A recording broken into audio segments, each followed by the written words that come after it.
Hey, what are you doing? I heard that alligators can read your mind. What? How would you even know if that works? Anyway, if you guys are curious as to what it's like to work with alligators in captivity, you're about to find out. Nature in your face! Chompity chomp, nature freaks. Dave and Jeremy here. We are back in the Eco Lair where today we're going to talk all about our captive alligators. Yes, we have two of our animal ambassadors here. On the left is Prada. Prada, say hey. Hello. This is Baby Axel. Baby gator, do. Seriously. Baby gator. What? That's all I need is that song stuck in my head. It's better baby gator than baby shark. Whatever. All right. So right here, we got the American alligators, and we use these guys as educational animals. So they go out and we help teach the public about how amazing these species are. Yeah, the first thing we should stress is these do not make good pets for most people. Now, we do 1,200 educational shows in the Chicagoland area, and I don't mean to sound like a hypocrite because obviously we have these as pets, but we use these to teach our audiences to respect these animals and to let them know that they are important to the environment. Yeah, and not only that is we have a permit. So legally we can own these in the state of Illinois because we do the educational shows. You cannot just have them as pets just to own them for fun. I mean, albeit they are amazing. It is super cool to be able to go out there every day and interact and work with these animals, but you have to do it professionally. Right, and not all states require you to have a permit to obtain an alligator. Now, we're in Illinois. In the neighboring state of Indiana, you can go out and you can purchase an alligator. Now, the reason we don't think they make great pets for most people is the size they get. These things can get upwards of 10 feet, maybe even 15 feet. That usually doesn't happen because people keep them in small enclosures. It stunts their growth. But if you do keep them in something big, they might get too large, too expensive to feed. There's vet care, and they become dangerous. Yeah, either that, they get released, all right? So if they're illegally obtained or brought into the state, I should say, because you can go to Wisconsin, you can go to Indiana if you buy an alligator and bring it into the state illegally. Now you have an issue of, what do I do with this alligator? I can't find a home for it because I can't tell anybody I have it. Then you end up with Chance the Snapper situation, which you probably heard of. There's an alligator in Chicago in Humboldt Park there that was dumped.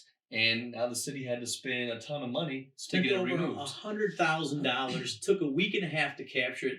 They had to build a perimeter fence to keep people out. You never want to release an animal into an area where it's not native. Yeah, luckily for old Chance the Snapper, a Floridian was called in, stepped off the plane, snatched that gator with his teeth, and brought it out in like 3 seconds. Wait a minute. And then threw out the first pitch of the Cubs game. Yeah, I didn't know Floridians even had teeth. I got some right here for you. All right. So, when these guys are not being used in educational shows, we do keep them and work with them daily. And the coolest part is the intelligence of the alligator. They're super smart animals. We can work with them. We speak to them verbally, communicate, teach them their names. We teach them how to respond to feeding time. Yep. So we give them little calls to let them know that it's time to come get food. Yeah, they have a very large brain compared to other reptiles. So, like he said, they're very intelligent.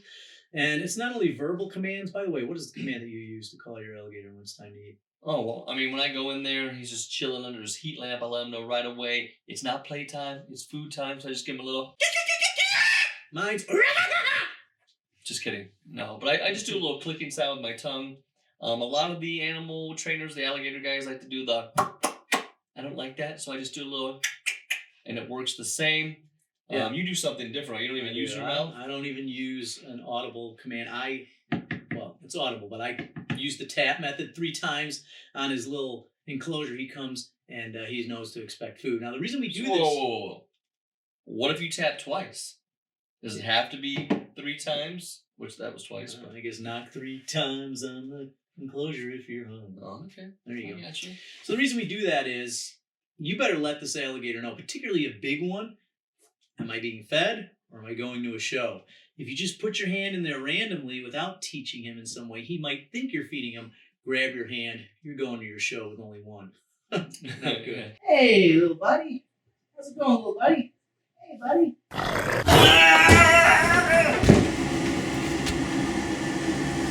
That's nice. Come on, buddy. Would you like to do a little shit? Yeah! Yeah, death roll, and now you're Captain Nubs over here. Mhm. That's not even Stumpy. funny. Yeah. So yeah, I mean, we love the expression on the people's face, not just kids. The coolest part is when you bring out an alligator, you turn the adults back into children, Big kids. and we're basically just big kids. I mean, we tried to never grow up, and now you get paid to act like a complete momo, Yep. and it's incredible. So we love bringing these out and being able to teach the people about it, and allowing to people to hold and pet the alligators. I mean, you see alligators when you go on vacation, and you're like, that's cool, but getting a chance to touch an animal, it just changes your perspective and see the intelligence of the animal. It's really cool. An animal that you likely will never touch again, because let's face it, how many times do you get this close to an alligator? Now, for us, we're going to get bored of them. We're around them every day. But for those audience members, it's super exciting to see, especially kids, the joy that they get from getting super close to an animal that they're normally not that close to. Yeah, and so I mean, Dave's being facetious there. We don't get bored because every day they're growing, learning. And Dave, I think it's time now. He has a skull, and it's not an alligator. It's not an American alligator, but it is a crocodile. But it just shows you the potential and size they can reach. And there's a really cool story behind it. Yep. So we're gonna Have get you that hold out. this? Yeah. I'll grab this. I'll grab this. Yeah, Hey, Dave. Yo, What do you call two alligators on your head? I don't know what.